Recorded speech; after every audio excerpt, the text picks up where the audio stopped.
This is my first Youth Development Symposium, and I'm proud of myself because it challenged me to come out of my comfort zone.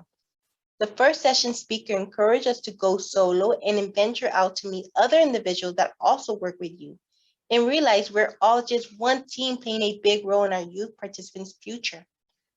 I also learned that sometimes we identify people by their barriers and eliminates getting to know their true self and leadership and abilities. We may have barriers, but why do we allow those barriers to influence how we view ourselves? We are not our barriers. In conclusion, the session remind me again was a refresher as to why I enjoy doing my job and helping young adults in our community. I plan to implement a tool that will help me navigate youth to be successful by following the 6 E's: engage, empower, encourage, excite, educate, and expose. This was my second time at the Youth Development Symposium. The sessions covered how COVID-19 impacted our youth population in so many ways. The pandemic not only impacted us, but also challenged us as professionals as we had to learn how to adapt to change. We learned how to work remotely, and then we taught our youth how to cope with it too.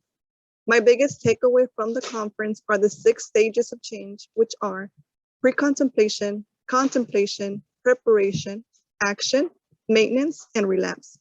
I learned that there's a certain set of skills, techniques, and approaches that can 100% influence, motivate, and inspire people to consider change. I will be implementing these 6 stages to generate positive results through the whole program. I was also encouraged in a professional level and brought to mind that the reason that I love what I do is because I know that there is someone out there in need of my help.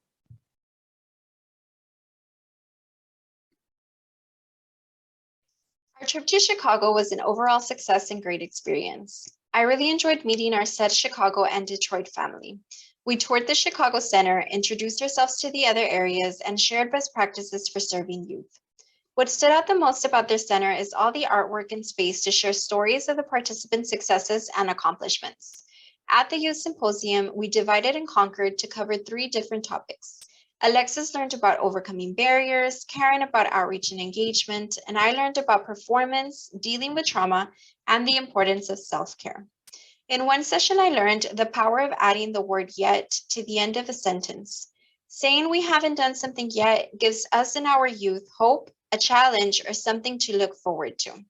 In another session, I learned that practicing gratitude and saying what we're grateful for makes us a happier person.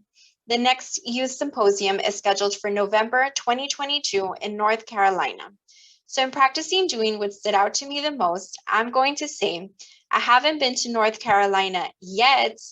And as far as gratitude goes, I'm very grateful that we were provided this opportunity to learn, share, and implement on our day-to-day work. Most importantly, I'd like to thank Circo and Ms. De La Garza for investing in our professional development. Thank you.